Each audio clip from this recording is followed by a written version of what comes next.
Hey Parth, welcome to Day 1000 by Indiefolio. Thank you so much, and really happy to be here. And thank you for inviting me. No, super stoked to have you on board. Day 1000 is about talking about the first 3 years, which is roughly about 1,000 days of running a company. They are often the hardest. You're trying to basically, create something from nothing. And it Yeah. needs a lot of inertia and energy, right? And can you give us a little bit about the introduction about you and what your company does? Sure. So I'm Parth. I'm the founder and chief happiness officer of ProMunch. During the pandemic, I was working out very regularly, and being a vegetarian, I was not able to meet my daily protein intake. That's when I started talking to fellow vegetarians and people who are working out a lot, and found out that there's a big problem, which is like vegetarians being like, finding it difficult to meet their daily protein intake through their everyday meals. If they do not way or anything like protein shake or anything, it is really difficult. And then after deep diving into the market, we realized that there are just like protein snacks, but just high in protein, high in sugar, like protein bars, but like they were definitely high in protein, but savory snacks were just high in calories and fat, not in protein. So that's when I started experimenting in the kitchen. And after 85 iterations, I got my hands on ProMunch, where our macros are, we are delivering 14 to 15 grams of protein in a 30-gram serving, which is roughly around 48 to 50% protein. And it's derived from soy, which has all essential amino acids. It has just 115 calories and very low in fat. So that's how ProMunch came to life. And now we have delivered 25 million grams of protein till date and help consumers become protein sufficient with our products. Fantastic. What year of operations are you in right now? We are in our fourth year now. Fourth year. Got it. So the first thing, Parth, every founder wants to know is how to get your first customers because you're a new product, you've got no reputation, nobody cares about you. It's very hard to even differentiate or beat the existing players as well. So take us back, 4 years ago when you were maybe in your first month. How did you get your first customers? So I clearly remember it was 17th of September 2021, and we had just like, shared all the launch videos and everything on WhatsApp, Instagram, Facebook, LinkedIn, everywhere possible. And then we were just trying to, we had already listed our products on Amazon. So we were hopeful that, our DMs and order book will be filled with a lot of orders, like 1,000 orders within a day or something like that. But obviously, that takes time to happen. And that night, the first night where we launched on Amazon, I think we had more than 100 orders, which is not bad for a first day. And our first customers were people who were following our journey on Instagram from the last 2 months, and they were actually intrigued that what the product is all about, because our initial packing used to say that 40% plant-based protein. So they were definitely intrigued by 40, because like if you have like 10 grams, you would essentially have 4.8 grams of protein. So nobody was giving that kind of macros that time. And till date also, no other company is in the savory snack space is able to match those macros. So that was definitely a very good feeling, the first few customers, and then going on. Followed your journey, they were excited and intrigued about the launch, and that's where you got the first customers. Other than just organic content, any other channels in the first 3 years which evolved to be a growth lever? Yeah, definitely. So we started doing a lot of micro pop-ups in different cities. We started with our hometown, which is Indore, and there in the first pop-up that we did within 3 months of launching, that has to be one of the best feedbacks till date. So I was standing at a stall, and one lady comes up to me and she's like, "Thank you so much." I was really intrigued that thank you for what, and she's like, "After trying your noodle masala flavor, my daughter has significantly reduced her Maggie intake." Mm. So, which is such a good insight that we got from real customers, and we are so happy that Maggie being a product which is obviously preferred by children is definitely so much, not really nutritious for kids or anybody, just a guilty indulgence. But we were really happy to hear that it was able to replace that in our life. Superb, yeah. I feel beating Maggie in the first 1,000 days in 3 years is like insane.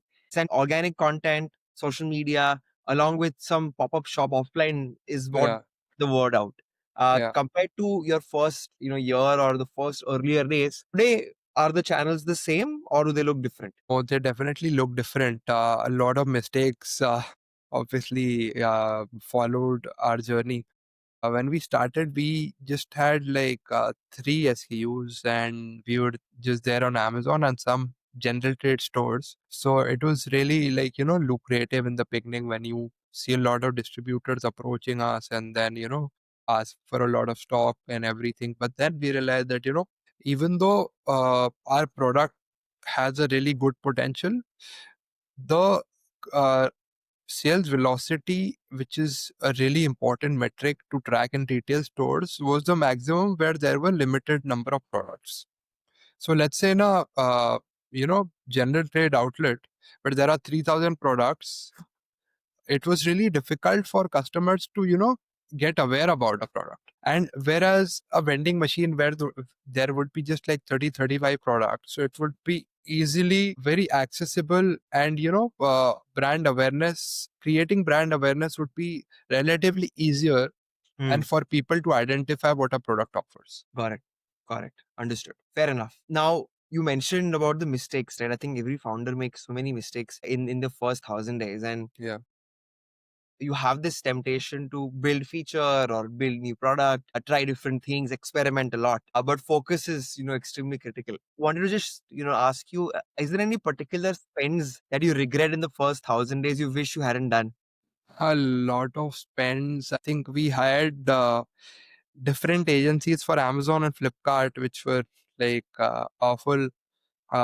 Like because agencies, we didn't realize that they would have like 50-60 clients in a month, so they would just give you an hour or two in a day, which is literally nothing to grow a business. So that is, I think, unnecessary spend. And then also, I think spending too much on performance marketing in the initial days, uh, as compared to creating good content, I would be given a power to go back. I would create like, really interactive content, and that would like, relate to the audience that we are targeting.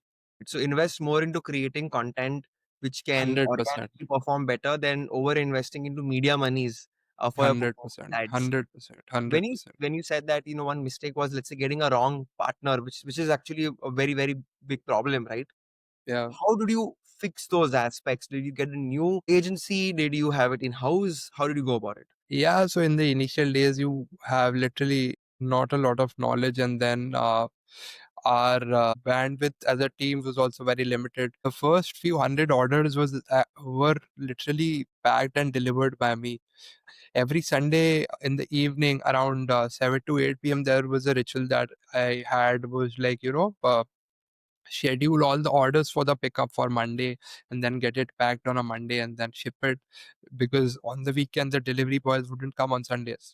Our team was literally like four people in the initial days, and then it grew a lot. And then also, after realizing, working with different agencies, that just the similar things were happening, the same reason that we were being given about not being able to grow and things like these, and then realize that having a resource in-house would be better, because we would be accountable for our work ourselves, and it would give us better control, definitely. Got it. Got it. Perfect.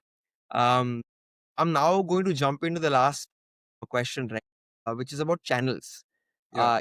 If you get your channel right earlier on, I think that's a big advantage. But the Yeah. problem with understanding what channel works for you is that it's very, very different for all different businesses. It's very Yeah. contextual, and unfortunately, the only way you can learn is by trying. Yeah. But hopefully, if you observe similar companies, if you observe similar products and study them, maybe you'd be able to save a year or two of mistakes, right? And that's the intention with this question, that in your experience, right, in the first 3 years, which was an underrated channel and which was an overrated channel? So let's start with the underrated channel first. Can you tell me which is the underrated channel for you? Underrated, I would say Amazon was really underrated, because I was like, people would come to a website directly, and why would they shop on Amazon?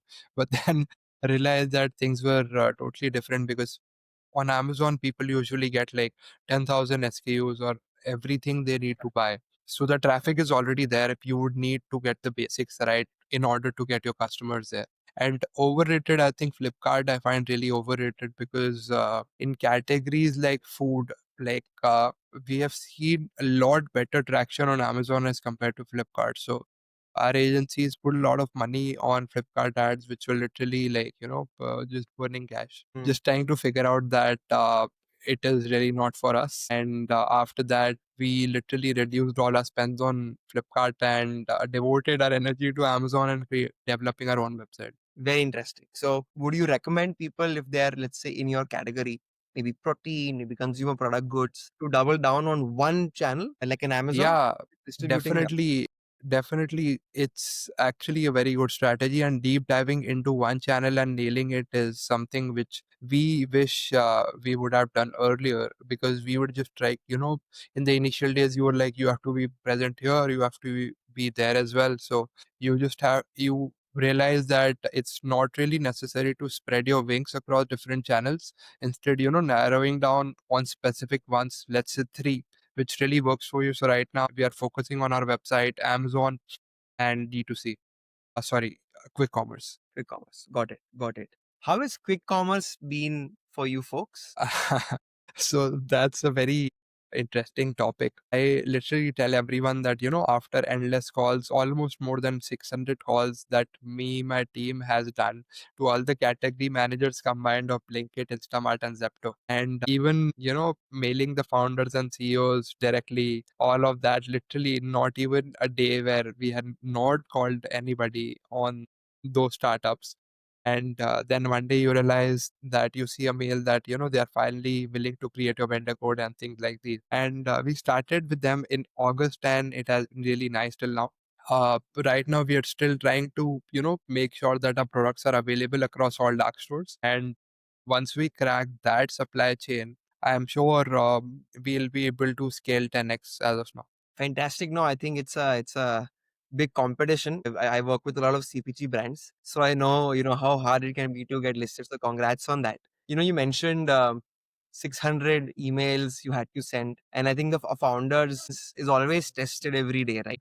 As a parting thought, that's my last question for you, right? We spoke about the first customers, we spoke about Yeah. regrets, we spoke about underrated overrated channels. The biggest point, right, is to get through the first 1,000 days. What's your advice to founders on how do you really prepare yourself to actually, you know, push through this rigorous 1,000 days you'll have to get through? I think for me, what worked was, surrounding yourself with motivated individuals and get a lot of good mentors around you. Mentors, as in they may be your friends or your schoolmates or your cousins who, are building on something, because in the initial days, startups are always all about hustle. So you would have to put in like 12, 14, 16 hours a day for like 7 days a week, and there's almost no holiday possible during that time. Still not is, because every day is a new challenge. Right now we are having the busiest season because of Diwali and festival gifting and all of that. So it just like keeps us on our toes. So for my fellow friends who are willing to put their time and energy into a startup, I would mainly suggest them having good folks around you who are motivated. And also, like, just feel free to reach out for advice, like, to anybody literally in their domain or who's literally not really related, because that I realized after a few years that I could have just messaged people on LinkedIn to ask for help, because people are so much willing to help you, like, everywhere and anywhere. So it's always a good idea. And also to remember always every day that why you started and why there's always a long way to go. So two things which I really swear by every day. Fantastic. I think some really profound advice there, right? The art of asking is something I call it, and I feel the people who master it well can unlock so much from people. And you're a sum of the people around you. So fully Yeah, resonate how, it's so critical. One of the decisions you need to make is where you live and who do you spend your time with. 100%. Because if you're the smartest person in your group all the time, you're not learning a lot, you're just giving. But who are you really 100%. taking it from? So thanks 100%. a lot for that, Path. Of course. And one last like one last quote or something which I really swear by, which my grandfather used to say that, it's always a no until you ask. So sometimes people think, or even I think, that I am shameless, and that has, made me a very thick skinned guy. That, just asking for a basic thing opens so many doors for you. Like, it's always a no until you ask. So that's such a small yet powerful advice that my grandfather gave me when I was a child, and I still am taking it forward. Fantastic. That's a really good saying. I fully believe in that as well. And I think that you also give one more point, which is shameless. Be shameless. Like, you should not have any fear talking about your business, telling people to give you more business, asking Exactly. very selfishly, help me, and nobody will mind. Exactly. That's something which I've learned of lately. So I wish I had started being shameless from the initial days. So now, like, with every passing day, you are like, let's just, be out there and ask people for help. Like, the worst he can say is, he or she can say is no, right? So that's Absolutely. something. Absolutely, Parth. So thank you so much, Shar. It was honestly a pleasure to have you on board. I hope you had fun. Yeah, absolutely. I had an amazing time, and conversations like these are always, really interesting, and especially when people would, are eager to hear something about someone else's journey and taking notes and applying them in their everyday life. So it's always a pleasure to help people and share our story. So thank you so much, Parth. And, for everybody who's also tuned along, if you'd like to hear another, founder like Parth soon, please subscribe to our channels and a new episode will come out soon. Bye bye. But thank you so much, Kavan. Have a great day, and You thanks for too. having me.